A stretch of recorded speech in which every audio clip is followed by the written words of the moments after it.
Please be advised that this video is for the sole purpose of entertainment. Any views are purely my own, are subjective and may not necessarily be true. I do, however, do extensive research for all of my videos. All photos have been found on the public domain and I am using them under the fair use and fair dealing guidelines. I urge everybody to do their own research and to view this video subjectively. Well, hello, welcome to Murky's Royal News.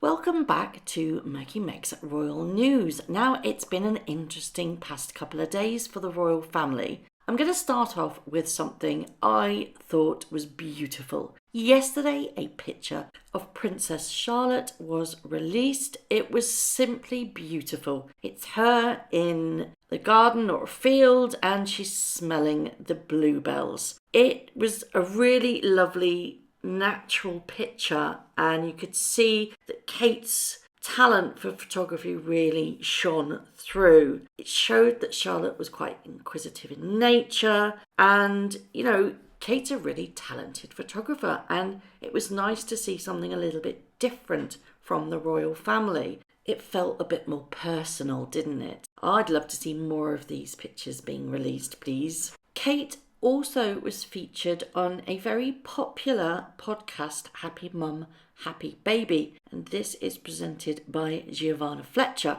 It's a really good podcast if you have children. And Kate spoke of her happy childhood and she praised her parents' huge dedication for grounding her. She came off really, really well and approachable. And for somebody that doesn't speak a lot about her personal life and is quite guarded, it was really nice to hear a frank, honest discussion about the pitfalls of parenthood and what she found difficult about being a mum. She mentioned about the parents' guilt about going back to work. We've all felt that as parents. Do we stay and raise them or do we go back to work, earn money and give them stability? It was just a very mindful, reflectful podcast to listen to. And I urge you, if you are a royal fan, which I hope you are if you're watching this, go and have a listen to it. It really is lovely. You know that Kate has been under immense scrutiny over the last couple of years, yet she's the one that is raising our future royal family. And she's doing that and making sure that they have a stable, happy home. I think that takes a lot of courage, as well as doing her royal duties. And there's a lot of pressure on her shoulders. She is going to be Queen Consort one day. I hope we'll see more of this openness in the future. That's what I think anyway. I would love to see more of the royal family just opening up a little bit more. Something else happened with the royal family and it really tickled me. Charles and Camilla visited the Tower of London. This was to mark 535 years since the creation of the Yeoman Wardens. Now, what are Yeoman Wardens, you ask? Well, they're beefeaters, to be precise. That's what they're known as, but their official name is Yeoman Wardens. Beefeaters are ceremonial guardians of the Tower of London and they were originally appointed to be responsible for the prisoners that were held in the tower and safeguarding the British Crown jewels. Obviously, nobody is held in the Tower of London anymore, but some of its former residents are quite infamous. First, we have Anne Boleyn, which was the second wife of Henry VIII. She was a twice resident in the Tower of London, once as a queen in waiting and once as a condemned prisoner. Another name on that list is Sir Walter Raleigh. Now, he was the longest serving prisoner of the Tower of London, 13 years to be precise. But like Anne Boleyn, he was actually imprisoned twice. Now, I don't know whether you know, but Sir Walter Raleigh had a big fan in Queen Elizabeth I.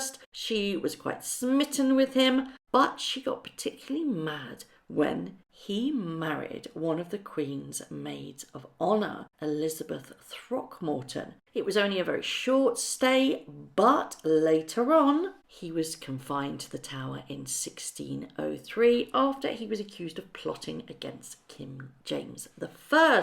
and he spent 13 years in the Tower. We also have the residents who were the princes in the Tower. Now, these were 12-year-old Prince Edward V and 10-year-old Prince Richard of Shrewsbury, better known as the princes in the Tower. They were among the most famous prisoners to have disappeared within the bowels of the Tower of London. And I think the most famous person, especially in this country, that was resident of the Tower in London was Guy Fawkes. If you don't know who Guy Fawkes was, where have you been? Basically, that's why we have Bonfire Night on the 5th of November. He got into a bit of a assassination plan. He wanted to assassinate Protestant King James I and other members of the British government, and he wanted to blow up the House of Lords. He rented a storage room beneath Westminster Palace, and he and his accomplices packed the cellar with 35 barrels of gunpowder, which they planned to detonate on November the 5th, which is why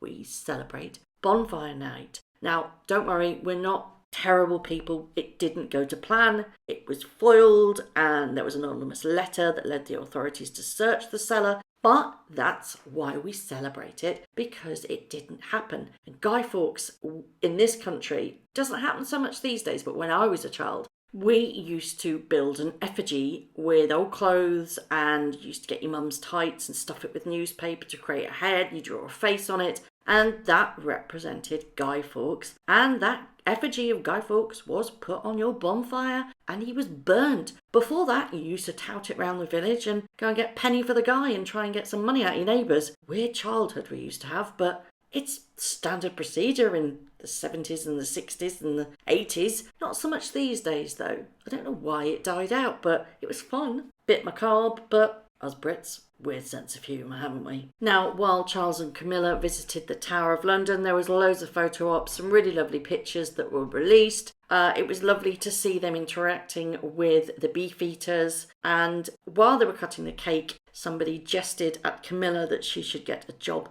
as an executioner as she was cutting the cake, and everybody laughed. Also jolly. I think everybody's just trying to put a brave face on at the moment because the monarchy has been shocked recently to its core. So I think everybody's kind of pulling the stops out. And as with Catherine on the podcast, everybody's trying to show unity and making sure that the royal family seem stronger. Now, obviously, the beefeaters don't guard prisoners anymore. Their primary duties are ceremonial, and they're now greeters and guides for the visitors. If you've never been to the Tower of London, it's a good day out. And this week, Sophie Wessex has been really working her socks off. She's been in a workshop that was run by International Civil Society Action Network under the guise of What the Women Say. It was to develop a protection framework for the states to ensure the safety and security of women